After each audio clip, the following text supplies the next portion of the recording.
علیہ وسلم کی مقدس بارگاہ میں درود شریف کا ہدیہ پیش کریں۔ الصلاۃ والسلام علیک یا رسول اللہ، الصلاۃ والسلام علیک یا حبیب اللہ، الصلاۃ والسلام علیک یا نور اللہ، صلی اللہ تعالی علیہ وسلم۔ میرے پیارے آقا صلی اللہ تعالی علیہ وسلم کے پیارے دیوانوں، آج کی شب ہمارے اور آپ کے لیے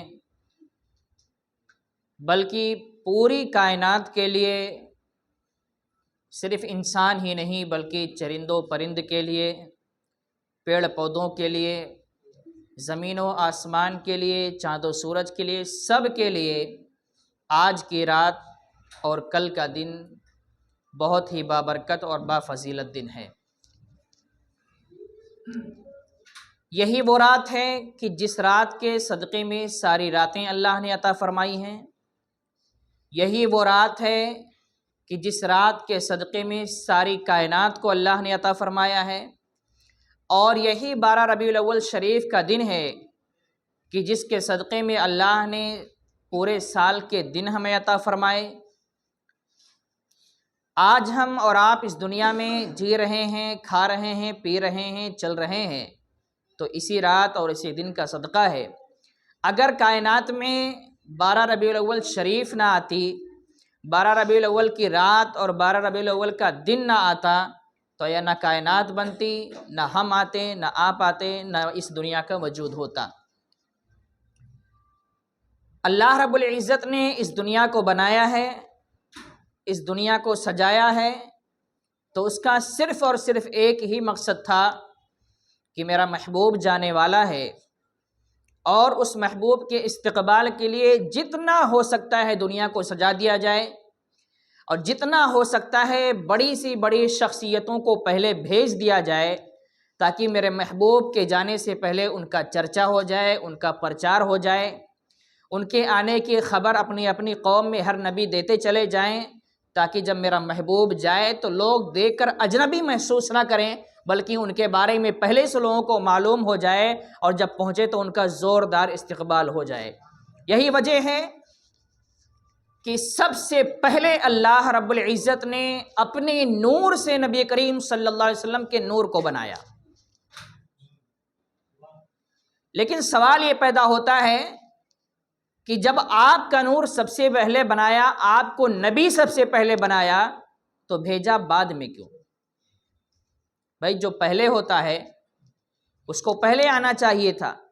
صحابہ کرام نے نبی کریم صلی اللہ علیہ وسلم سے سوال کیا تھا کہ یا رسول اللہ صلی اللہ علیہ وسلم، آپ کی نبوت کب سے ثابت ہے؟ یعنی آپ اپنے بارے میں بتائیں کہ آپ نبی کب سے ہیں؟ تو جناب محمد الرسول اللہ صلی اللہ علیہ وسلم نے ارشاد فرمایا کہ جب آدم کی روح ان کے جسم میں نہیں ڈالی گئی تھی، اس سے پہلے سے اللہ نے مجھے نبی بنا دیا ہے۔ آدم کا وجود بھی نہیں تھا، آدم علیہ السلام کو اللہ نے بنایا بھی نہیں تھا، اس سے پہلے سے نبی کریم صلی اللہ علیہ وسلم نبی ہیں۔ پتہ یہ چلا کہ سب سے پہلے اللہ نے حضور کو بنایا، حضور کے نور کو بنایا، اور حضور فرماتے ہیں میرے ہی نور سے اللہ نے پھر ساری کائنات کو بنایا ہے۔ پتہ یہ چلا کہ اللہ کا نور کے ایک حصے سے حضور کے نور کو بنایا گیا، اور پھر حضور کے نور کے حصے سے ساری کائنات کو بنایا گیا، جس کا حصہ آپ بھی ہیں، ہم بھی ہیں، یہ زمین بھی ہے، یہ آسمان ہے، یہ چاند ہے، یہ سورج ہے، ساری کائنات کا ذرہ ذرہ یہ نبی کے نور کا حصہ ہے۔ لیکن پہلے نہ بھیج کر اخیر میں نبی کریم صلی اللہ علیہ وسلم کو بھیجنا، یہ چیز وہی سمجھ سکتا ہے جس نے قرآن کو پڑھا ہو، جس نے حدیث کو پڑھا ہو، اور جس نے قرآن اور حدیث کو، نبی کے عشق کو دل میں بٹھا کر پڑھا ہو، وہی اس مقام کو سمجھ سکتا ہے کہ حضور کو اخیر میں کیوں بھیجا گیا۔ سوال یہ پیدا ہوتا ہے کہ یا رسول اللہ صلی اللہ علیہ وسلم، جب آپ پہلے تھے، پہلے نبی تھے، روحانی اعتبار سے اگر دیکھا جائے تو حضور صلی اللہ علیہ وسلم کی اولاد سب ہیں، لیکن جسمانی اعتبار سے حضرت آدم علیہ السلام کی اولاد ہیں۔ نوری اعتبار سے دیکھا جائے تو سب حضور کا ذرہ ہیں، حضور ایک دریا ہے اور اس دریا کے قطرے ہم سب ہیں اور ساری کائنات ہے۔ لیکن جسمانی اعتبار سے، خلقت کے اعتبار سے دیکھا جائے تو جناب آدم پہلے ہیں اور ہم سب ان کی اولاد ہیں۔ جناب آدم علیہ السلام جب اس دنیا میں تشریف لائے تو اس دنیا میں آنے کے بعد آپ کی اولاد بڑھتی گئی، جس میں جناب ابراہیم علیہ السلام ہے۔ اور حضرت ابراہیم علیہ السلام نے ایک دعا مانگی تھی اللہ کی بارگاہ میں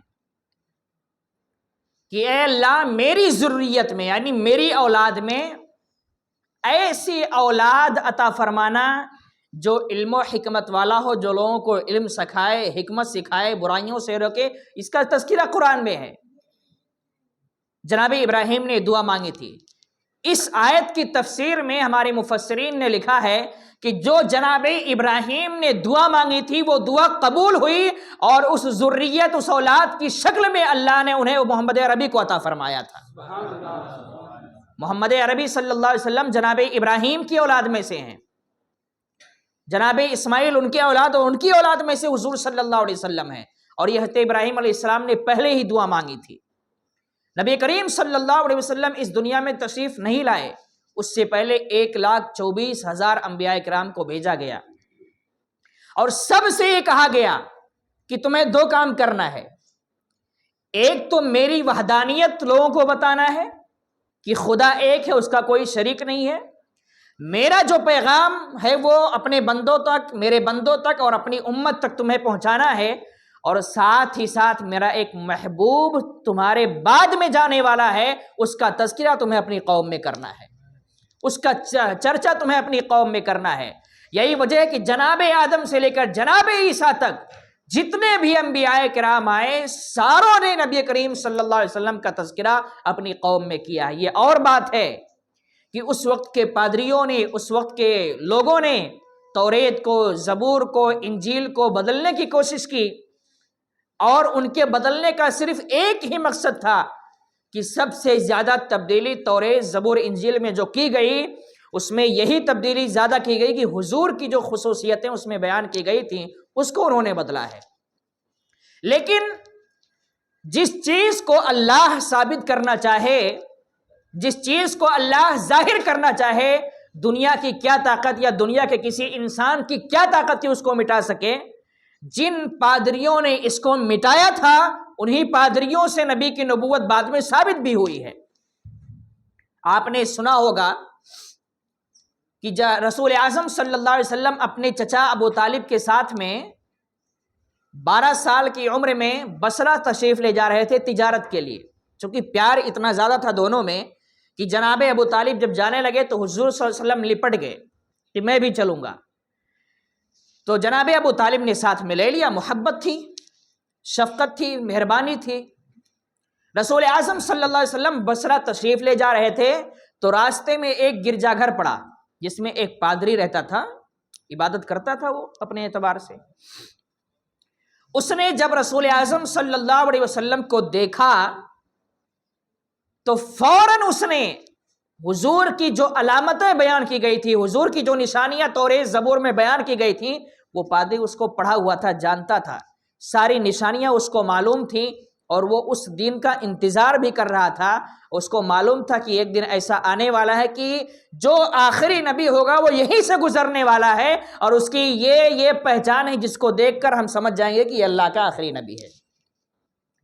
رسول اعظم صلی اللہ علیہ وسلم حضرت ابو طالب کے ساتھ جا رہے تھے، اس پادری نے آپ کو دیکھا تو دیکھتے ہی اس نے آپ کو پہچان لیا۔ کچھ نشانیاں اس نے حضرت ابو طالب سے نشانی کے طور پر پوچھی، کس کی اولاد ہیں، کس کے اولاد میں پیدا ہوئے، کہاں ہیں، نام کیا ہے۔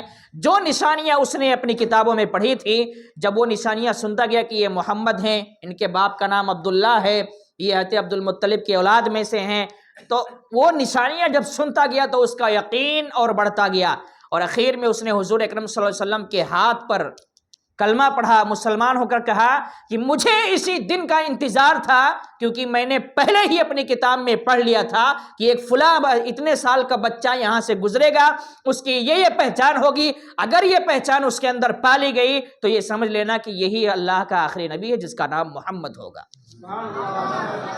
تو جن لوگوں نے پہچان کو مٹایا تھا انہی لوگوں نے پہچان کو بنایا بھی ہے۔ اس وقت کیا ہوا تھا؟ نہ قرآن نازل ہوا تھا، نہ کوئی حدیث تھی۔ حضور کی عمر 12 سال کی ہے، 40 سال کے بعد قرآن کا نزول ہوا ہے، لیکن حضور کی نبوت 12 سال میں ایک پادری کے ذریعے ثابت ہوتی ہے، اور اس وقت جا کے جناب ابو طالب کو پتہ چلتا ہے کہ میرا یہ بھتیجا نبی ہے، میرا یہ بھتیجا اللہ کا آخری پیغمبر ہے۔ اس وقت ان کو بھی نہیں پتا تھا۔ تو نبی کریم صلی اللہ علیہ وسلم کو بھیجا گیا آخر میں، لیکن ہیں روحانی اعتبار سے سب سے پہلے ہیں۔ یہی وجہ ہے کہ آپ جب اعلیٰ حضرت کو پڑھیں گے تو اعلیٰ حضرت میں اور دوسروں میں زمین و آسمان کا فرق ہے۔ یہ فرق اس لیے ہے کہ اعلیٰ حضرت نے عشق میں ڈوب کے جو بھی کہا ہے زبان سے کہا ہے، اور دوسروں نے بس یوں ہی بک دیا ہے، جو سمجھ میں آیا وہ لکھ دیا ہے۔ تو جب اعلیٰ حضرت نے لکھا، کلام لکھا، تو کیا لکھا؟ سب سے اعلیٰ و اولا دونوں کہا ہے، اعلیٰ بھی کہا ہے اور اولا بھی کہا ہے۔ اعلیٰ کا مطلب سب سے افضل، سب سے بڑا، جس کا مقام سب سے زیادہ ہے، اور اولا کا مطلب جو سب سے پہلے ہے۔ پھر کہتے کہتے کہا خلق سے اولیاء، اولیاء سے رسول، اور رسولوں سے اعلیٰ ہمارا نبی۔ اشعار کو پڑھنا اور اس کے لفظ کو سمجھنے میں جو مزہ آتا ہے، یہی ہمارے علماء کہتے ہیں کہ اعلیٰ حضرت کی شاعری کو اگر کوئی سمجھ جائے نا تو آدھا قرآن اور آدھا حدیث ویسے وہ سمجھ جائے گا، کیونکہ ہر شعر میں اعلیٰ حضرت نے جو شعر لکھا ہے، کوئی بھی شعر آپ پڑھو گے تو وہ کسی نہ کسی حدیث کا مفہوم ہوگا یا کسی نہ کسی آیت کا مفہوم ہوگا۔ اعلیٰ حضرت کی یہ خصوصیت ہے۔ اور یہ کہا کہ سب چمک والے اجلوں میں چمکا کیے، اندھے شیشوں میں چمکا ہمارا نبی۔ اندھے شیشوں میں چمکا، سارے انبیاء آئے تو اجالے میں آئے۔ اس کا مطلب یہ ہے کہ سارے انبیاء آئے تو ایک آئے، ان کے جانے سے پہلے دوسرے آ گئے، یعنی اندھیرا چھایا ہی نہیں۔ کفر و ضلالت کی جو تاریکیاں تھی وہ چھائی نہیں، اس کے ختم ہونے سے پہلے دوسرا نبی آ جاتا تھا۔ لیکن نبی کریم صلی اللہ علیہ وسلم کے جب آنے کا وقت ہوا تو 571 سال انبیاء کا سلسلہ بند کر دیا گیا۔ جناب عیسیٰ علیہ السلام کو آسمان پر اٹھایا گیا، اس کے بعد 571 سال ایسے گزرے کہ اندھیرا ہی اندھیرا، اندھیرا ہی اندھیرا، سب آتے گئے تو اجالوں میں آتے گئے، لیکن ہمارا نبی آیا تو اندھیرے میں آیا۔ اور جب اندھیرے میں آیا تو اس نے ایسے اندھیرے کو دور کیا کہ صرف مکہ میں نہیں بلکہ پوری دنیا سے اندھیروں کو مٹایا۔ صرف دنیا کے اندھیروں کو نہیں بلکہ سینے میں جو اندھیرے تھے، کفر و ضلالت کی جو گمراہی تھی، جو تاریکی اندر موجود تھی، اس تاریکوں کو مٹایا اور سارے سینوں میں، سارے دلوں میں روشنی پیدا فرمایا، پوری دنیا میں روشنی پیدا فرمایا۔ تو سب چمک والے اجلوں میں چمکا کیے، اندھے شیشوں میں چمکا ہمارا نبی۔ تو نبی کریم صلی اللہ علیہ وسلم کی یہ خصوصیت ہے کہ آئے تو اخیر میں ہیں لیکن روحانی اعتبار سے سب سے پہلے ہیں۔ اور آپ جانتے ہیں آج بھی یہ معاملہ ہے، آج بھی اسٹیجوں کا معاملہ یہی ہے کہ جو بڑی شخصیت ہوتی ہے اس کو بعد میں ہی بلایا جاتا ہے، اور اس سے ان کے پہلے جو ہوتے ہیں جو ان سے چھوٹے ہوتے ہیں لیکن دوسروں کے اعتبار سے بڑے ہوتے ہیں۔ جو سب سے بڑی شخصیت آنے والی ہوتی ہے صرف اس سے چھوٹے ہوتے ہیں، لیکن اوروں سے وہ بڑے ہوتے ہیں، ان کو اسٹیج پہ اتارا جاتا ہے کہ تم ان کا اعلان کرو، ان کا استقبال کرو، ان کی تعریف کرو۔ اور یہی نظام اللہ نے نبی کریم صلی اللہ علیہ وسلم کے لیے قائم کیا تھا کہ سارے انبیاء جناب آدم سے عیسیٰ تک صرف حضور سے مرتبے میں کم ہیں، باقی ساری مخلوق میں سب سے اعلیٰ ہیں یہ انبیاء۔ لیکن حضور چونکہ سب سے افضل ہیں، ان کے استقبال کے لیے اگر بلایا گیا تو عام آدمیوں کو نہیں، عام لوگوں کو نہیں، بلکہ انبیاء کو اتارا گیا کہ تم جاؤ اور اپنی اپنی قوم کے بیچ میں میرے محبوب کے آنے کا تذکرہ کرتے رہو، ان کی خصوصیت بتاتے رہو۔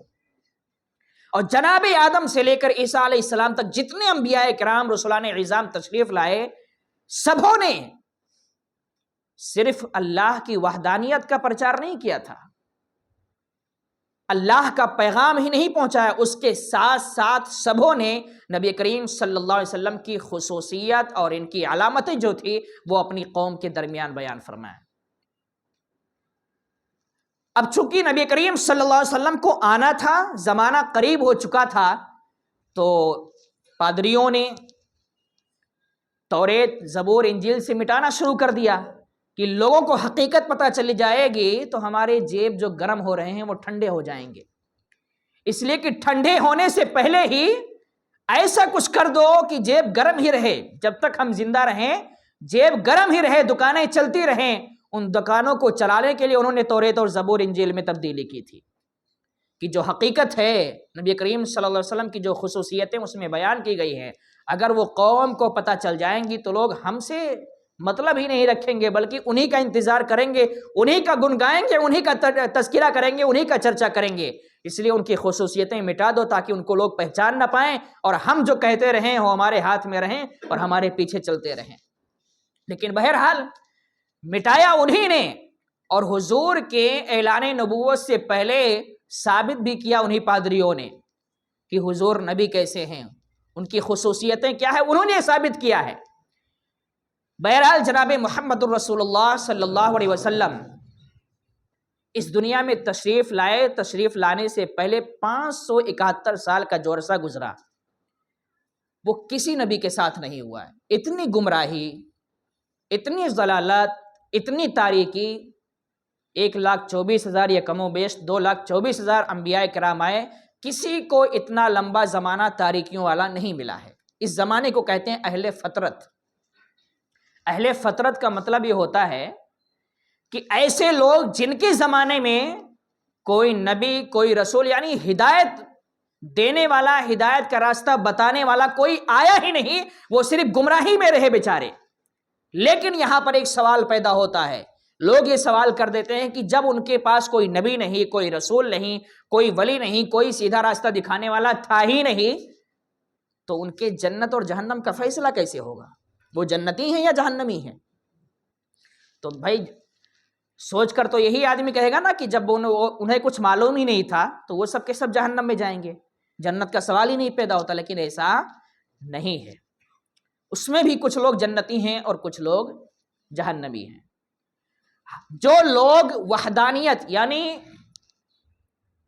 ایک خدا کو ماننے والے تھے، چونکہ ان کے پاس نماز کا مسئلہ نہیں تھا، روزوں کا مسئلہ نہیں تھا، سب پہلے جو ہو چکا تھا وہ سب بھول چکے تھے اور ان کو بتانے والا کوئی نہیں آیا تھا، لیکن اتنا ضرور ان کے خاندان میں چلتا آیا تھا کہ ہمارے خاندان سے اور پہلے سے چلتا آ رہا کہ ایک خدا ہے، یہ سب کو معلوم تھا، اور جو اسی پر قائم رہا، یعنی ایک خدائی پر قائم رہا، ایک خدا کو اپنا معبود مانتا رہا، عبادت کچھ بھی نہیں کیا، تو وہ لوگ جو ہیں جنہیں موحد کہتے ہیں وہ لوگ جنت میں جائیں گے، اور ان کے علاوہ جنہوں نے ایک خدا کو چھوڑ کر کئیوں کی عبادت کی ان کے لیے جنت میں کوئی حصہ نہیں ہے۔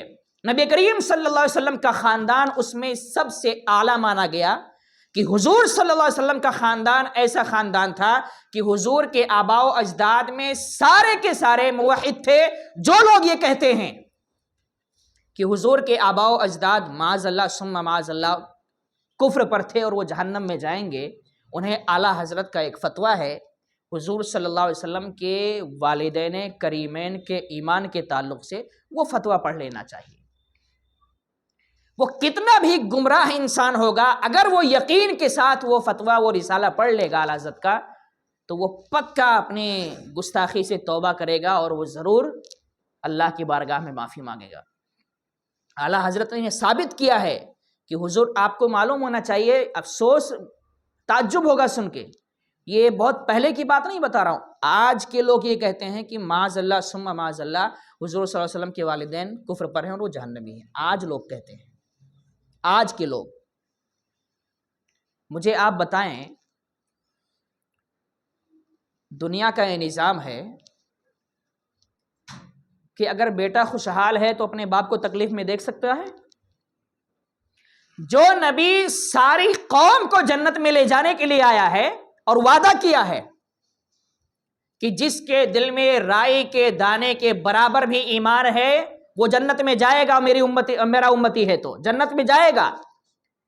تو جو ساری قوم کو جنت میں لے جائے گا اور اخیر تک اللہ کی بارگاہ میں سجدے میں گرے گا، ربی حبلی امتی کی صدائیں لگائیں گے کہ اللہ میری امت کو بخش دے۔ جب سارے لوگ بخش دیے جائیں گے تب حضور جنت میں جائیں گے۔ جو نبی ساری قوم کو جنت میں لے جا رہا ہو، آپ سوچ سکتے ہیں معاذ اللہ کہ اسی کے والدین جنت میں نہ جائیں، اسی کے والدین۔ اب جو لوگ اس طرح کا عقیدہ رکھتے ہیں ان سے گھٹیا انسان کوئی دنیا میں موجود ہو سکتا ہے؟ پھر لوگ یہ اعتراض کرتے ہیں، سوال کرتے ہیں، میں بول رہا ہوں، کھل کے بول رہا ہوں کہ حضرت ان کے پیچھے نماز پڑھنا چاہیے، ان کے پیچھے پڑھنا چاہیے کہ نہیں پڑھنا چاہیے۔ ایک سوال کرتا ہوں آپ سے، اگر میں یہاں پہ کھڑے ہو کے بیٹھ کے آپ کے ماں باپ کو گالی دوں، آپ کی ماں بہن کو گالی دوں، آپ مجھے امامت پہ رکھو گے؟ لات مار کے بھگا دو گے؟ ہے کہ نہیں ہے؟ میرے پیچھے کوئی نماز پڑھے گا؟ نہیں پڑھے گا۔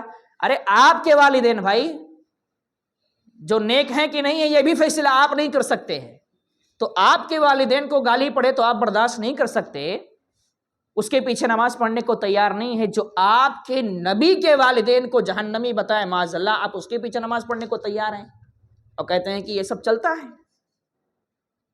یہ سب چلتا ہے۔ یہ سب یہاں چلتا ہے، وہاں نہیں چلے گا۔ یہاں چلتا ہے، یہاں دوستی میں جو سمجھ میں آئے وہ کر لیا جائے، بالکل صحیح ہے، لیکن روح اور جسم کا تعلق ختم ہونے کے بعد یہاں والا سب ختم ہو جائے گا، پھر وہی چلے گا جو حضور چاہیں گے، جو حضور فرمائیں گے، پھر کسی کی نہیں چلے گی، وہاں کسی کی نہیں چلے گی۔ تو جو لوگ یہ اعتراض کرتے ہیں کہ ان کے پیچھے زیادہ کہنے کی ضرورت نہیں ہے، بس اتنا سمجھ لو، اتنا کافی ہے۔ اور آپ کو اگر یہ سمجھنا ہے کہ کون کون یہ کہتا ہے کہ حضور کے والدین معاذ اللہ یہ مسئلہ ہے، یوٹیوب پہ سرچ کر لو، پتہ چل جائے گا کون سے مسلک اور کون سے مذہب والے ہیں جو یہ عقیدہ رکھتے ہیں۔ حضور اکرم صلی اللہ علیہ وسلم کے تعلق سے ایک حدیث مروی ہے کہ ایک عورت تھی جو حضور سے بہت نفرت کرتی تھی، مسلمان نہیں تھی، بہت نفرت، یہاں تک کہ حضور کو دیکھنا اور حضور کی آواز کو سننا بھی گوارا نہیں کرتی تھی۔ اگر حضور صلی اللہ علیہ وسلم کا گزر اس کے مکان سے ہو جاتا تو وہ کھڑکیوں کو بند کر لیتی تھی، سمجھ رہے ہیں؟ اتنی نفرت۔ لیکن کہتے ہیں نا، نفرت کتنا بھی کرو، جب اللہ ہدایت دینے پر آئے گا تو پھر وہ ساری نفرتیں محبت میں بدل جایا کرتی ہیں۔ ایک دن حضور صلی اللہ علیہ وسلم اپنے چند صحابہ کے ساتھ سفر پہ جا رہے تھے، دھوپ تھی، تھکان محسوس ہوئی، تو اسی کے گھر کی دیوار سے ٹیکا لے کر بیٹھ گئے کہ تھوڑا آرام کر لیں پھر آگے بڑھیں، اسی کے گھر کی دیوار سے۔ اور آپس میں حضور صلی اللہ علیہ وسلم صحابہ سے بات کرنے لگے۔ اب یہ باہر جب آواز آئی تو عورت کھڑکی سے جھانکتی ہے تو حضور صلی اللہ علیہ وسلم ہے، تو چونک گئی، اس نے کھڑکی کو بند کر لیا۔ لیکن اس دن اس کی تقدیر چمک چکی تھی۔ حضور صلی اللہ علیہ وسلم ادھر اس کے گھر کی دیوار سے لگ کے بیٹھے ہوئے ہیں اور ادھر اللہ اس کے دل سے نفرتیں مٹا رہا ہے۔ ادھر حضور کی باتیں صحابہ سے چل رہی ہیں، ادھر اس کی نفرت جو ہے محبت میں تبدیل ہو رہی ہے، اور حضور کے اٹھنے سے پہلے اس کے دل میں حضور کی ایسی محبت پیدا ہوئی کہ وہیں پر وہ کلمہ پڑھ کے مسلمان ہو جاتی ہے۔ تو ہمارے محدثین، ہمارے مفسرین نے لکھا ہے کہ جس نفرت کرنے والے کی گھر کی دیوار سے حضور کا جسم لگ جائے تو اس کو ایمان کی دولت مل جاتی ہے، تو جس کے شکم میں 9 مہینہ میرا نبی نہا ہو اس کے ایمان کی کیا بات ہے بھائی؟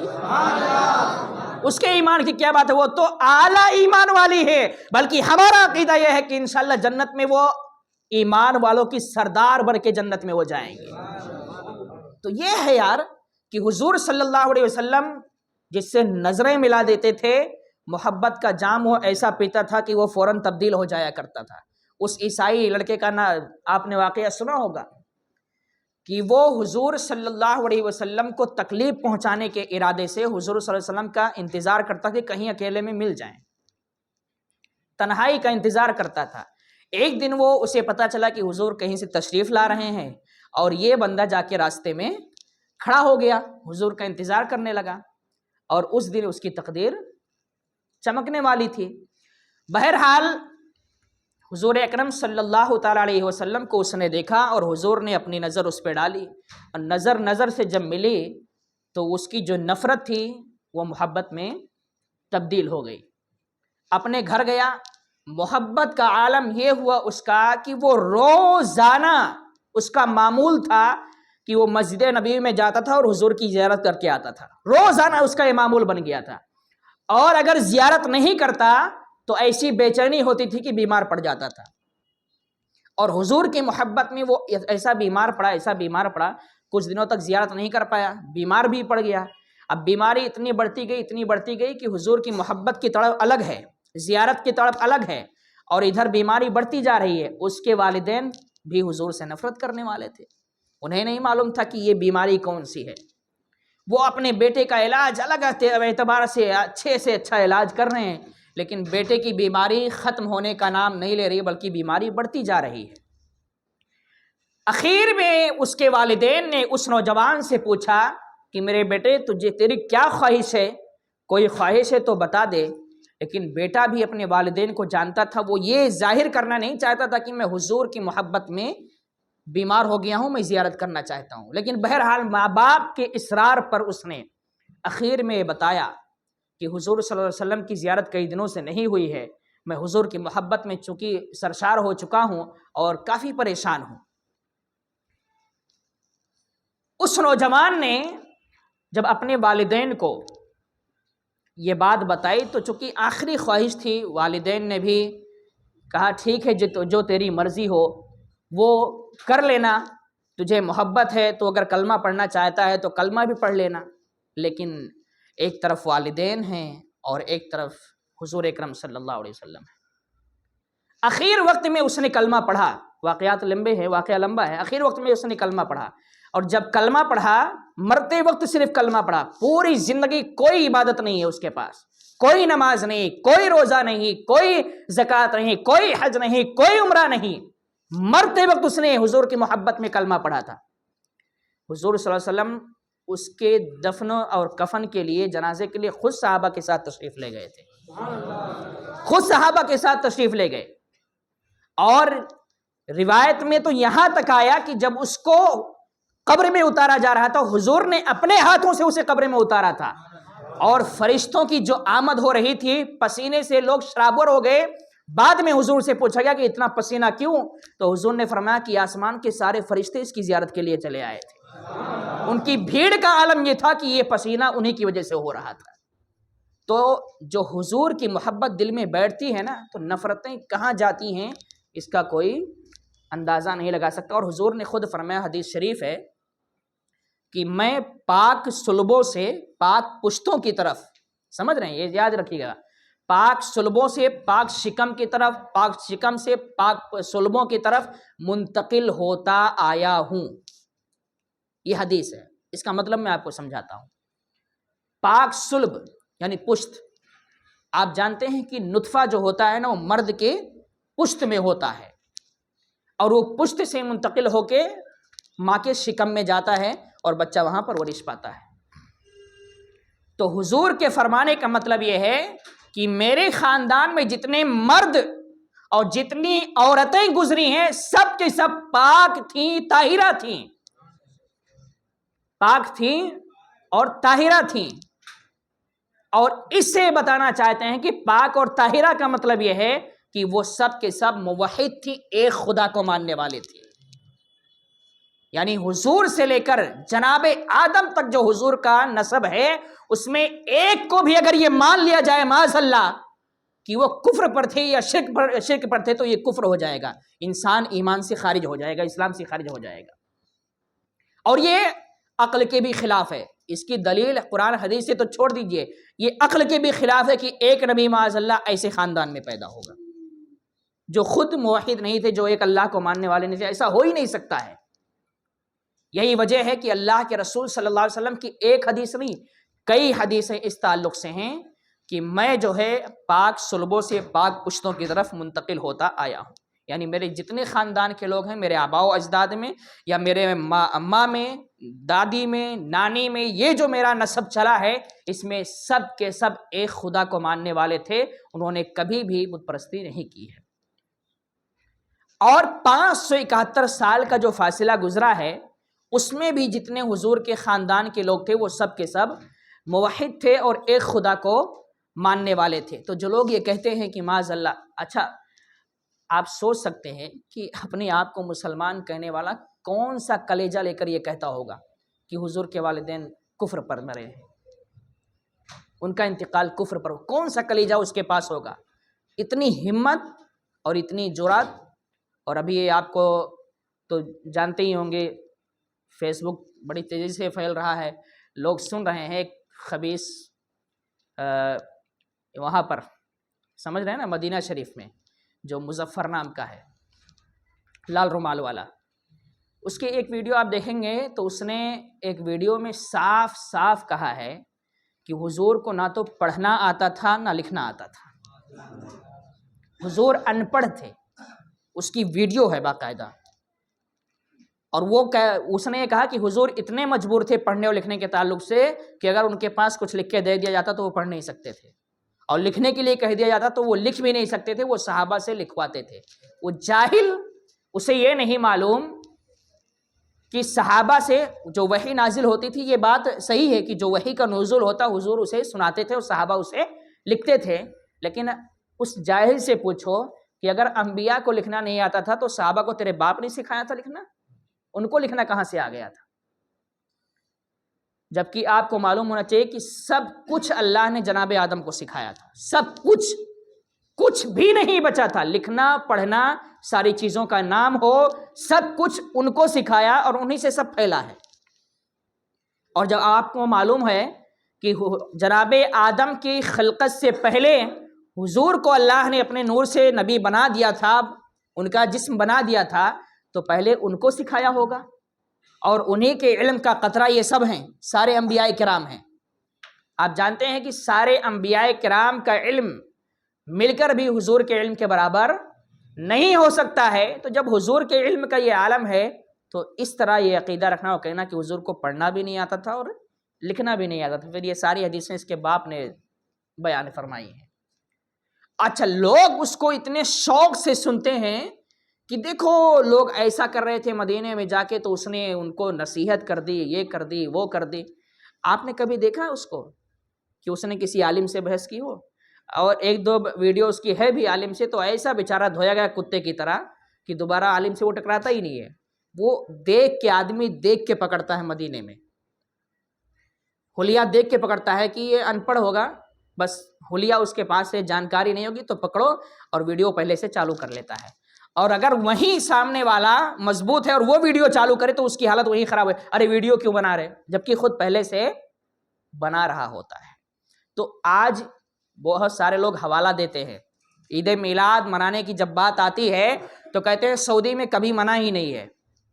ہم تو کہتے ہیں کہ سعودی میں آج جتنی جہالت ہے پوری دنیا میں نہیں ہے، جتنی جہالت اور جتنی عیاشی آج وہاں ہو گئی ہے وہاں کہیں نہیں ہے، بلکہ آپ یہ ماننے پہ مجبور ہوں گے کہ سب سے مضبوط اسلام آپ کے پاس ہے، آپ کے پاس ہے، اور یہ ہم نہیں، یہ باہر کے لوگ بھی تسلیم کرتے ہیں کہ سب سے مضبوط مسلمان اگر کوئی ہے تو ہم لوگ ہیں، باہر کے لوگ بھی اس کو تسلیم کرتے ہیں۔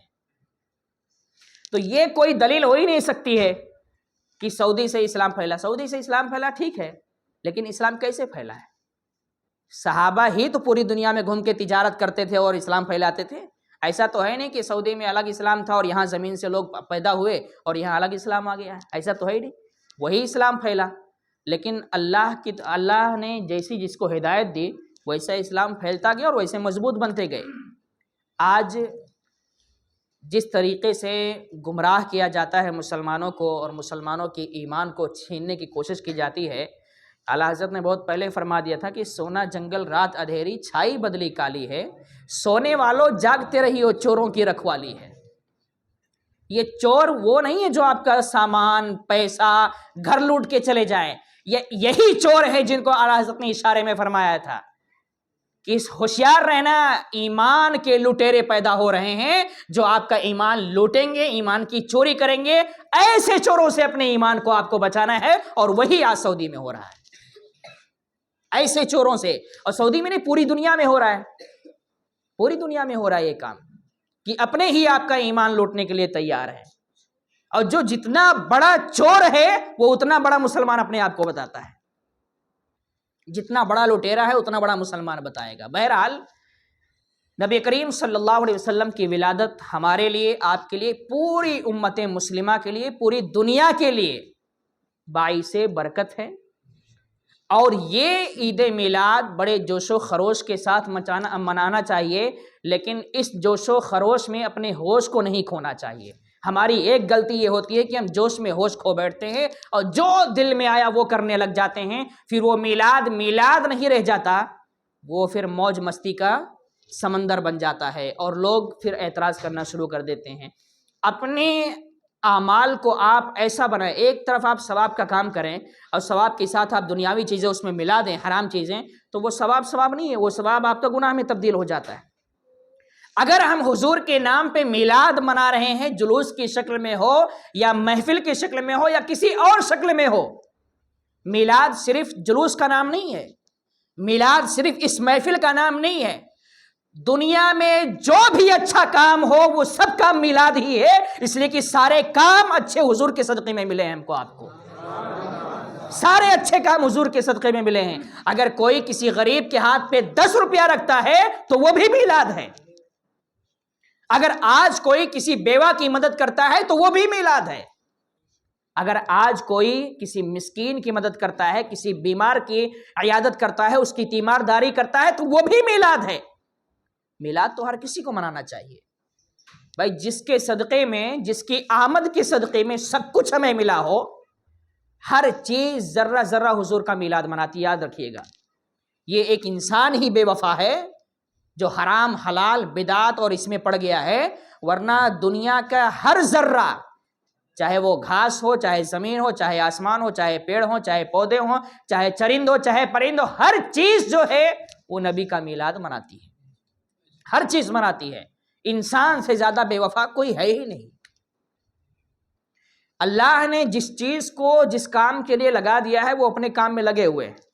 سورج سے کہہ دیا کہ بھیا تم کو یہاں سے نکلنا ہے، یہاں جا کے ڈوب جانا ہے. سورج کی ڈیوٹی روز وہی ہے. کبھی بدلا سورج؟ ایسا ہوا کہ اتر سے نکل کے دکھن گیا یا دکھن سے نکل کے اتر آیا؟ اگر وہ بدل جائے گا تو ہم بھی بدل جائیں گے، پورا نظام ہی بدل جائے گا. چاند سے اللہ نے کہہ دیا کہ بھیا تم کو اس تاریخ سے نکلنا ہے، اتنے تاریخ کو ڈوبنا ہے، پھر ایسا نکلنا ہے. پھر وہ بیچارہ جب سے اللہ نے چاند کو بنایا آج تک اور قیامت تک وہ ویسے ہی چلتا رہے گا. ان کے اندر کوئی تبدیلی نہیں آتی. زمین کو کہہ دیا کہ آپ ٹھہرے رہنا. سائنس والے بھلے کہتے رہے کہ زمین گھومتی ہے، لیکن تمہیں ٹھہرے رہنا ہے. سائنس والے کہتے ہیں نا کہ زمین چکر لگاتی ہے، لیکن قرآن کہتا ہے زمین ساکن ہے. زمین چکر نہیں لگاتی، سورج چکر لگاتا ہے. تو زمین ساکن ہے. اگر زمین چکر لگائے تو ہم کل دبئی میں رہیں گے، پرسوں سعودی میں رہیں گے، نرسوں امریکہ میں رہیں گے، پتہ نہیں کہاں پوری دنیا میں ہم گھومتے رہ جائیں گے. کہیں کسی کو پلین کا سفر کرنے کی ضرورت ہی نہیں پڑے گی. تو زمین ایک ہی جگہ ساکن ہے. اللہ نے فرما دیا ٹھہرے رہنا، تمہیں چکر لگانے کی ضرورت نہیں ہے. اور آپ کو بتاؤ سورج بھی جو ہے نا وہ چکر ہی لگاتا ہے، ڈوبتا کبھی نہیں ہے. سورج کبھی بھی ڈوبتا نہیں ہے. وہ زمین کی اونچائی اور نیچائی پڑنے سے ایسا لگتا ہے کہ سورج ڈوب گیا، لیکن وہ کہیں اور ادھر جاتا، ادھر سے چکر لگا کے کہیں اور نکل جاتا ہے، تو ادھر اندھیرا ہو جاتا ہے اور ہم کہتے ہیں کہ سورج ڈوب گیا. وہ ڈوبتا نہیں، وہ کہیں اور نکل جاتا ہے. تو اللہ نے جس چیز کو جس کام پہ لگا دیا وہ اسی کام پہ لگے ہیں. ایک انسان سے اللہ نے کہا وما خلقت الجن والانس الا لیعبدون، تمہاری بھی یہ ڈیوٹی ہے. لیکن انسان نے کہا نہ کو، ہمیں یہ نہیں کرنا ہے، ہم اپنی مرضی سے چلیں گے. ہر چیز خدا کی مرضی سے چلتی ہے. ایک انسان ہی بے وفا ہے، نافرمان ہے، جو اپنی مرضی سے چلتا ہے. آپ سوچو کہ زمین ہم سے اچھی ہے کہ نہیں ہے؟ آسمان، چاند، سورج، یہ پیڑ پودے جتنے بھی ہیں سب ہم سے اچھے ہیں. پیڑ کو اللہ نے جب اشارہ کر دیا سوکھنا ہے تو وہ سوکھ جائے گا. جب تک وہ اشارہ ہے خدا کی طرف سے کہ ہرا بھرا رہنا تو ہرا بھرا رہے گا. ہر چیز خدا کے حکم کی پابند ہے. لیکن ایک ہم ہیں جو خدا کے حکم کے پابند نہیں ہیں. جو دل میں آیا ظہر پڑھ لیے تو سینہ پھول گیا کہ آج ہم ظہر پڑھے ہیں، پھر عصر غائب ہو گئی، مغرب کا، اب فجر پڑھ لیے تو ایسا لگتا ہے کہ یہ تو پردھان منتری ہے بیچارہ، آج فجر پڑھ لیا ہے۔ ایسے ایسے لوگ ہیں کہ کبھی مہینے میں یا 6 مہینے میں اگر فجر میں اٹھ گئے اور نماز پڑھ لیے تو باہر پنچایت چالو ہو جائے گی، یار لوگ آتے نہیں ہیں، اٹھتے نہیں ہیں، ایسا نہیں کرتے، یار سمجھ جاؤ کہ میں پڑھا ہوں، آج پرچار ہو جائے کہ آج میں فجر پڑھا ہوں۔ تو یہ ساری چیزیں انسان کے اندر، اچھا یہ ہوتی بھی کیوں ہے کہ دل جو ہے انسان ہی کے پاس ہے، خواہشات اچھے اور برے انسان کے اندر پیدا ہوتے ہیں، لیکن ہماری ذمہ داری ہے کہ ہم اپنے آپ کو خدا کی طرف مائل کریں، رسول اعظم صلی اللہ علیہ وسلم کی طرف مائل کریں۔ حضور اکرم صلی اللہ علیہ وسلم کس مقصد کے لیے دنیا میں تشریف لائے؟ حضور تشریف لائے تھے پیغام پہنچانے کے لیے، اللہ کا پیغام پہنچانے کے لیے، لیکن 40 سال تک خاموش رہے۔ کیا حکمت ہے اس میں؟ بھائی اگر ہمیں کہیں بھیجا گیا یا آپ کو کہیں بھیجا گیا کہ آپ کو یہ کام یا کسی کمپنی میں آپ کو لگا دیا گیا کہ فلاں تاریخ سے آپ کو جوائن کرنا ہے، تو کیا آپ جا کے 1 مہینہ وہاں بیٹھیں گے؟ تنخواہ آپ کو ملے گی؟ نہیں، جو تاریخ بتا دیا گیا اس تاریخ سے آپ کی ڈیوٹی چالو ہے۔ لیکن حضور کو جب بھیجا گیا دنیا میں 40 سال تک خاموش رہنا ہے، نہ تو نبوت کا اعلان کرنا ہے، نہ آپ پہ وحی نازل کی جائے گی، نہ آپ کو کوئی پیغام پہنچانا، بس جیسے سب رہتے ہیں اسی ماحول میں رہنا ہے، اپنے آپ کو اپنے اعمال کے ذریعے لوگوں میں منوانا ہے،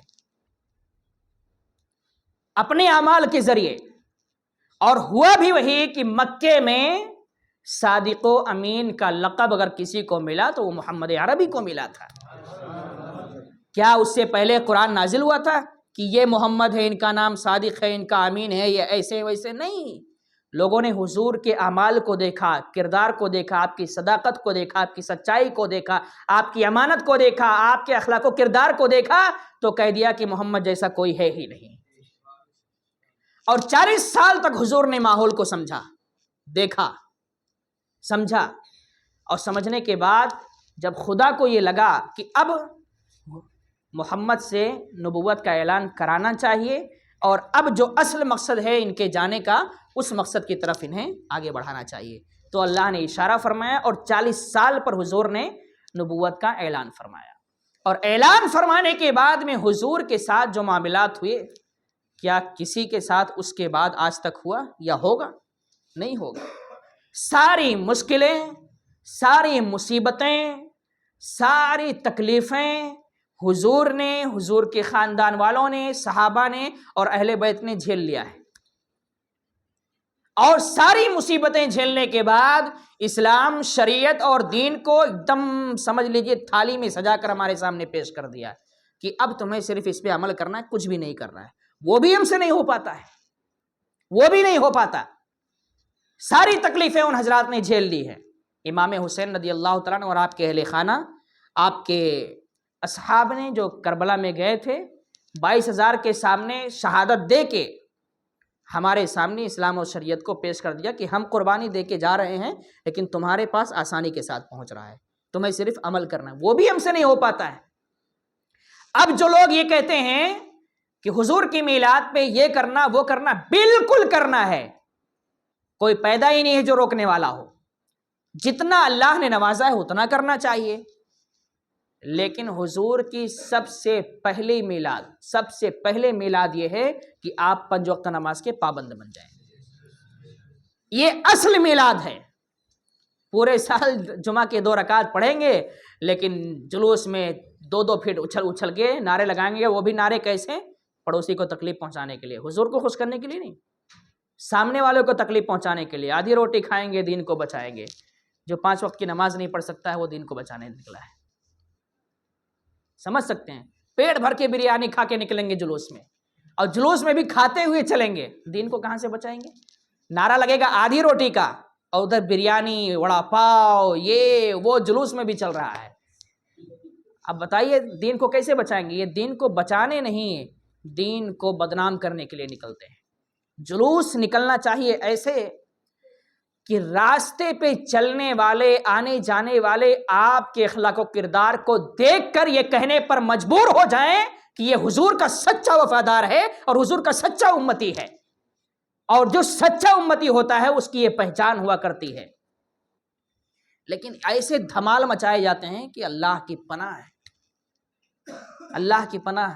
جلوس کے نام پر ہم نے جلوس کو صرف اپنی عیاشیوں کا اڈا بنا لیا ہے. جو دل میں آیا وہ کر رہے ہیں، چاہے محرم کا جلوس ہو، چاہے عید میلاد کا جلوس ہو. کہیں کہیں پر جلوس ایسے بھی نکلتے ہیں کہ اگر آپ دیکھو گے نا تو آنکھوں میں آنسو آ جائیں گے کہ کاش ہم بھی اس جلوس میں شریک ہوئے ہوتے، ہمیں بھی موقع ملا ہوتا. اتنی شرافت کے ساتھ، اتنی پاکیزگی کے ساتھ ایک طرف سے چلتے ہوئے، زبان پر درود شریف کا ذکر ہے، نعت نبی ہے، نہ کسی سے کوئی مطلب ہے، نہ نظر ادھر ہے نہ ادھر ہے، ایک طرف دیکھتے ہوئے جلوس جا رہا ہے. سب کے چہرے پر، سب کے سر پر امامہ ہے، کرتا پیجامہ ہے، جبہ ہے. ایسے جلوس بھی ہیں. ذرا دیکھو، یوٹیوب استعمال کرتے ہو، سوشل میڈیا استعمال کرتے ہو تو اس کام کے لیے بھی کبھی دیکھا کرو کہ دنیا میں کیا ہو رہا ہے، اور اس سے ہمیں سبق لینا چاہیے. ہم تو ایک ٹرک لے لیے اور 15-20 بچوں کو بھاڑ لیے اور کودم چھلانگ لگانا، کودنا، بس یہی ہے ہمارا جلوس. اس سے ہمیں بچنا چاہیے. میں اپنے خصوصی طور پر اپنے محلے کے نوجوانوں سے کہنا چاہتا ہوں کہ آپ جلوس میں ضرور جائیں، ضرور جائیں، جانا بھی چاہیے. لیکن یہ بائک کی ریس لگانا خدا کے واسطے مت کیجیے. اگر آپ گاڑی پہ جا رہے ہیں بالکل جائیے، لیکن بالکل پابندی کے ساتھ جائیے، شور مچاتے ہوئے نہیں. نعت پڑھتے ہوئے چاہیے، درود پڑھتے ہوئے جائیے، ذکر و اذکار کرتے ہوئے جائیے. بائک پہ جا رہے ہیں تو 2 سے زیادہ 3 نہ بیٹھیں، ہیلمٹ کے بغیر نہ جائیں. یہ ساری چیزیں آپ کی ذمہ داری ہیں اور آپ کے وفادار امتی ہونے کی پہچان بھی ہے یہ، کہ آپ سچے حضور کے وفادار ہیں، سچے امتی ہیں. تو یہ سب کام کیجئے تاکہ دیکھنے والے کو لگے کہ یہ حضور کے نام پہ ہڑدنگ نہیں مچانے کے لیے آئے ہیں بلکہ ایک اچھا پیغام دینے کے لیے آئے ہیں. اگر ہم یہ نہیں کر سکتے ہیں تو میرا مشورہ یہ ہے کہ جلوس نکلنے دیجیے، آپ اپنے گھر میں جا کے سو جائیے، ثواب آپ کو ملتا رہے گا.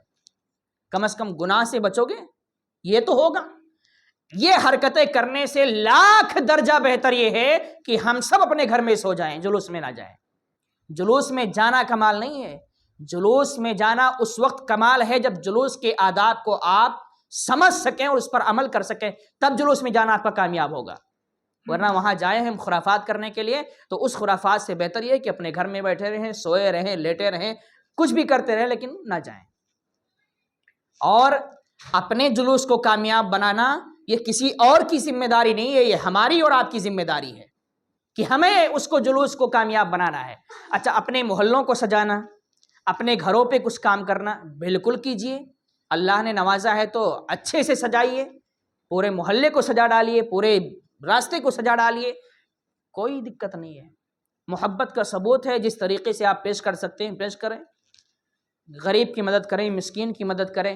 اب ایسے موقع پر تو دل جو ہے آپ کا دریا ہو جانا چاہیے، ساری کنجوسی اور ساری بخالت کو نکال دینا چاہیے. اللہ نے نوازا ہے تو کنجوسیوں کو ختم کرو، اور کم از کم عید میلاد کے موقع پہ اپنے پڑوس میں، اپنے محلے میں، اپنی سوسائٹی میں دیکھو کہ کون غریب ہے، کون مجبور ہے، کس کے گھر میں راشن نہیں ہے.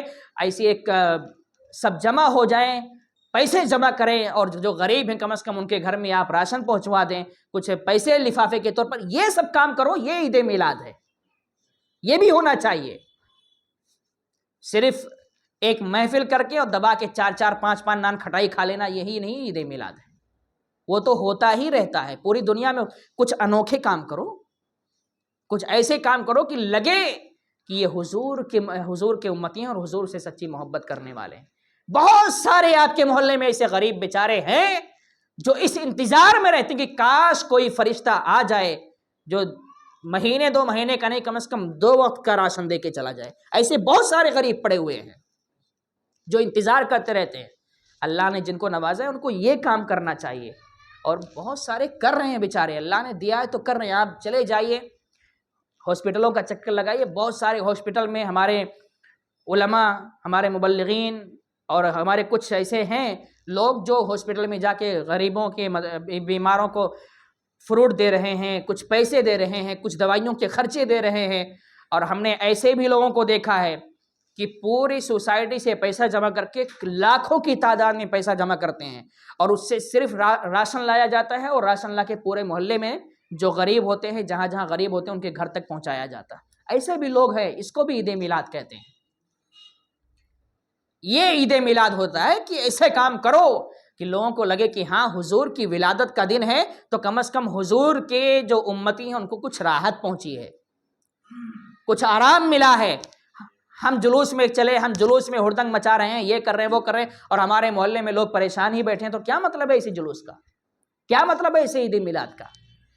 حضور صلی اللہ علیہ وسلم آئے تھے تو اللہ نے کیا فرمایا تھا؟ وَمَا أَرْسَلْنَاكَ إِلَّا رَحْمَةً لِّلْعَالَمِينَ، رحمت بن کر آئے تھے، سب کی تکلیفوں کو دور کرنے کے لیے آئے تھے. اور آج ہم کیا کر رہے ہیں؟ جلوس نکلتا ہے تو راستے والوں کے لیے مصیبت بن جاتے ہیں. بیچارے ایک ایک گھنٹہ، دو دو گھنٹہ کھڑے رہتے ہیں. ہم اپنی گاڑی گھمانے کے لیے تیار نہیں ہے، ایک دم سینہ پھلایا، ہمارا جلوس ہے، ہم جو چاہیں گے وہ کریں گے. کتنے لوگ ایسے ہوتے ہوں گے جلوس میں جو بیمار ہیں، ہاسپٹل جا رہے ہیں، اپنے مریض کو لے کر جا رہے ہیں، اور ہماری وجہ سے بیچارے کتنے تکلیف میں پڑ جاتے ہوں گے. اس کا ذمہ دار کون ہے؟ جلوس نکالنا میں بولتا کمال نہیں ہے. جلوس نکال کے جلوس کے جو قوانین ہیں، نظام ہیں، اس کو فالو کرنا یہ کمال کی بات ہے. گاڑی پہ بیٹھ گئے، نیتا گیری کرتے ہوئے چل دیے، اس کو جلوس نہیں کہتے ہیں. ایک بھی وقت کی نماز نہیں پڑھتے ہیں. پورا ظہر کے بعد جو جلوس نکلتا ہے عشاء کے بعد ختم ہوتا ہے، 4 وقت کی نمازیں چلی گئی، 3 وقت کی نمازیں چلی گئی. کتنے؟ اس کو جلوس کہتے ہیں. اگر آپ جلوس میں شریک ہیں اور ایک وقت کی نماز بھی آپ کی گئی تو آپ کا جلوس بیکار ہے، کسی کام کا نہیں ہے. ایسے جلوس میں جانے سے بہتر تھا کہ گھر میں پڑے رہتے، جاتے ہی نہیں. تو آج میں خصوصی طور پر جلوس کے تعلق سے جو باتیں کر رہا ہوں کہ آپ اگر پرسوں جلوس میں نکلتے ہیں، اور نکلنا بھی چاہیے، اللہ نے صحت دی ہے تو نکلنا چاہیے، تو نکلیں، لیکن پوری پابندی کے ساتھ ہونا چاہیے. بلا وجہ الٹی سیدھی حرکتیں کرنا، اپنا نام خراب کرو، اپنے ماں باپ کا نام خراب کرو. اولاد ہوتی ہے کس لیے؟ یا تو ماں باپ کے نام کو کچڑا کرتی ہے، یا ماں باپ کے نام کو روشن کرتی ہے. تو ماں باپ کے نام کو کچڑا مت کیجیے کہ فلاں کا بیٹا ہے یہ کر رہا ہے، روشن کر کے آئیے کہ فلاں کا بیٹا تھا، بڑے نظام کے ساتھ چل رہا تھا، بڑا اچھا لڑکا تھا، بڑا پیارا لڑکا تھا. یہ سب ہونا چاہیے. ہم تو جو چاہتے ہیں وہ کر لیتے ہیں. اور کتنے حادثات جلوس میں ایسے جاتے ہیں کہ بائک الٹی سیدھی چلا رہے تھے، ایکسیڈنٹ ہو گیا، جلوس تو جا ہی رہا ہے جناب، ہاسپٹل میں پڑے ہوئے ہیں، ماں باپ کے لیے الگ مصیبتیں کھڑی ہو گئی. یہ سب نہیں کرنا چاہیے.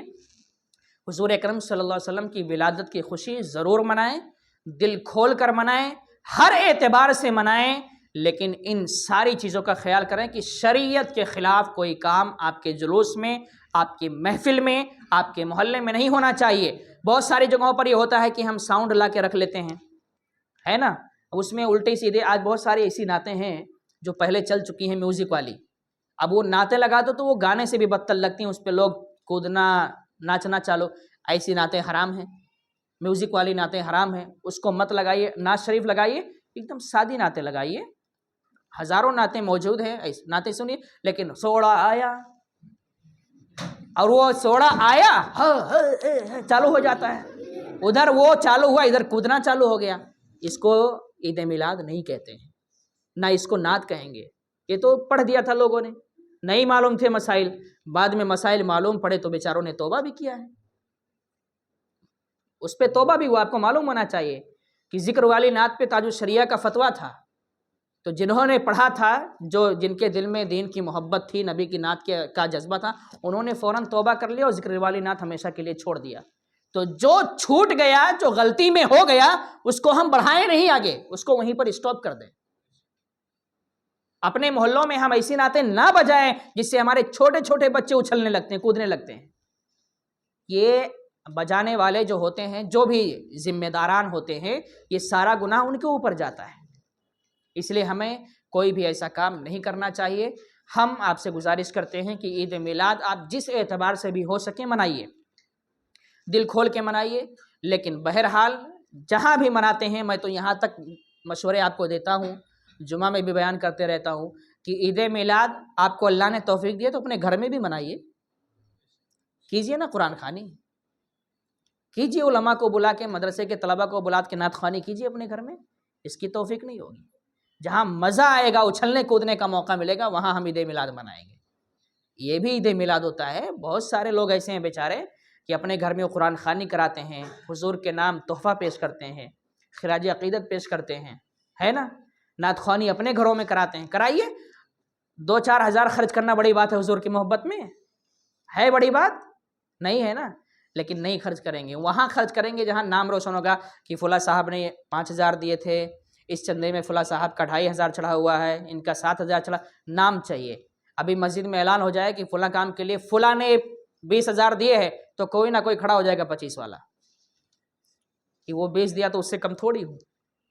اگر یہی کام آپ گپ شپ میں کریں، چلیں چپکے سے کریں، کسی کو پتہ نہ چلے، حضور کی باتوں پر عمل کریں کہ دائیں ہاتھ سے دو، بائیں ہاتھ کو خبر نہ ہو۔ لیکن یہاں بائیں ہاتھ کو تو بولو، پورے محلے کو خبر ہو جاتا ہے کہ کتنا چندہ کس کی طرف سے آیا ہے، اور وہ بھی دیں گے تو 10 لوگوں کو بولتے پھریں گے میرے پاس آئے تھے بچے، میں نے نکال کے بغیر بولے 5,000 دے دیے، ہے نا۔ ایسے بھی ہو۔ ابھی ایک صاحب کے بارے میں نے سنا، آپ کو بتا دوں، ایک مدرسے میں کسی نے چاول دیا تھا، چاول ایک بوری، اور صدر المدرسین وہاں کے نے بتایا کہ 1 بوری چاول آیا تھا، اور ایک جگہ 10-15 لوگ کھڑے تھے، وہاں جا کے کیا بولا کہ میں نے 500 کلو چاول دیا مدرسے میں، 500 کلو۔ سمجھ رہے ہیں؟ ایسے لوگ دنیا میں موجود ہیں کہ مرغی کاٹ کے بولیں گے میں ہاتھی کاٹ لیا ہوں، اونٹ کاٹا ہوں، ڈائریکٹ وہی بات کریں گے۔ تو یہ سب چیزیں جو ہوتی ہیں نا، نیت میں کھوٹ پیدا کرو گے تو پیسہ بھی جائے گا اور ثواب بھی نہیں ملے گا۔ نیت اچھی ہے یار، 1 روپیہ خرچ کرو تو ثواب ملے گا، 1 روپیہ، نیت اچھی کرو۔ حضور کے نام پہ تمہیں خرچ کرنا ہے، دل کھول کے کرو، نیت اچھی کر کے کرنا۔ اگر اللہ نے توفیق دی ہے، زیادہ نہیں، 500 روپیہ خرچ کرو، 2-4 اپنے محلے کے غریب کو دعوت دے کے گھر میں بٹھا کے کھلا دو، یہ سب سے اچھا میلاد ہے، سب سے بہترین میلاد ہے یہ۔ کچھ نہیں کر سکتے، 100 روپیہ آپ کے پاس ہے، چلتے چلتے کسی غریب کے ہاتھ پہ رکھ دو حضور کی میلاد کے نام پہ، یہ سب سے بہتر میلاد ہے۔ اس طرح بھی میلاد ہونا چاہیے۔ جو میلاد جلوس کے نام پہ اور محفلوں کے نام پہ ہوتا آ رہا ہے، وہ زمانے سے ہوتا آ رہا ہے، وہ تو سب کرتے ہی ہیں۔ میرا کہنا ہے کہ کچھ انوکھے کام کرو جس سے لوگوں کی مصیبتیں اور پریشانیاں دور ہو جائیں۔ بہرحال اپنی گفتگو کو میں یہیں پر ختم کرتا ہوں، اور آپ سے چلتے چلتے پھر یہی کہتا ہوں کہ جلوس میں جانا تو ہمارے پاس جو لیٹر آیا ہے، بڑے پابندیاں اس میں لکھی ہوئی، بڑی بڑی پابندیاں لکھی ہوئی، امام لوگ اعلان کریں، لیکن مجھے معلوم ہے کہ جنہوں نے لکھ کے بھیجا ہے وہ خود عمل نہیں کریں گے، یہ 100% ہے۔ جنہوں نے لکھوایا ہے وہ صرف نام کمانے کے لیے لکھواتے ہیں، وہ خود عمل نہیں کرتے، کیونکہ لکھوانے والے سیاسی لوگ ہیں، سیاسی لوگ عمل کریں گے تو ان کی سیاست چلے گی نہیں، وہ چلے گی نہیں ان کی سیاست، تو انہیں خود عمل نہیں کرنا ہے۔ لیکن یہ پیغام پہنچانا کہ یہ فلاں صاحب قائد ہیں، فلاں صاحب صدر ہیں، فلاں صاحب یہ ہیں، اور سب سے بڑے بددین وہی ہیں، سب سے بڑے بے دین ہیں وہ۔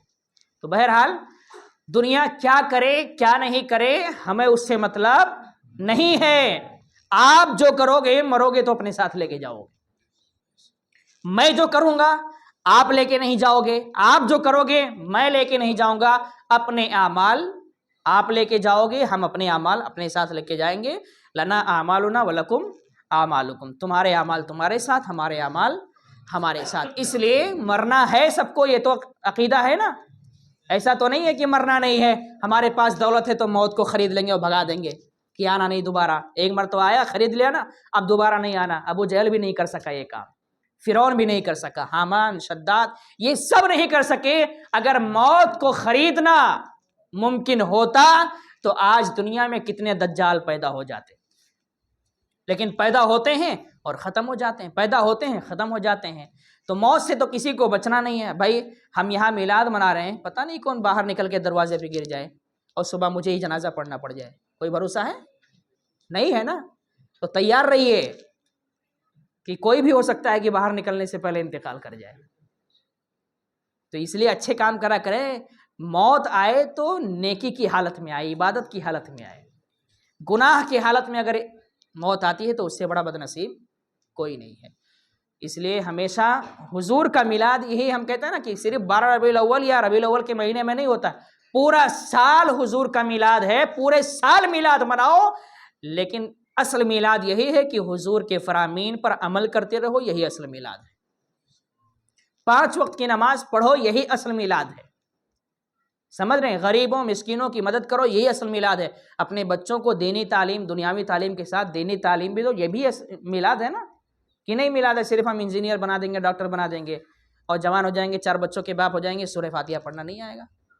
یہ میلاد کے خلاف ہے۔ حضور آئے تھے کس لیے؟ یہی سب سکھانے کے لیے۔ اگر ہم اپنے بچوں کو یہ سب بھی سکھا رہے ہیں تو حضور کا میلاد ہم منا رہے ہیں۔ سوتے جاگتے اٹھتے بیٹھتے چلتے پھرتے میلاد ہوتا ہے، لیکن سمجھنے کی ضرورت ہے کہ میلاد کہتے کس کو۔ ہم نے یہی سمجھ لیا کہ ربیع الاول میں سجانا، جلوس نکالنا، محفل کرنا، یہی میلاد ہے۔ صرف میلاد ربیع الاول میں نہیں ہوتا، پورا سال میلاد ہے۔ کرتے رہو جتنا ہو سکے آپ سے کرتے رہو، بس گناہ سے بچتے رہو، نیکیاں کرتے رہو، میلاد ہی میلاد ہے۔ سمجھ رہے ہیں نا؟ تو اللہ رب العزت کی بارگاہ میں دعا ہے کہ پروردگار عالم ہم سب کو نبی کریم صلی اللہ علیہ وسلم سے سچی پکی محبت کی توفیق عطا فرمائے، پیارے حبیب صلی اللہ علیہ وسلم کے نقش قدم پر چلنے کی توفیق عطا فرمائے۔ وما علینا الا البلاغ۔ السلام علیکم ورحمۃ اللہ وبرکاتہ۔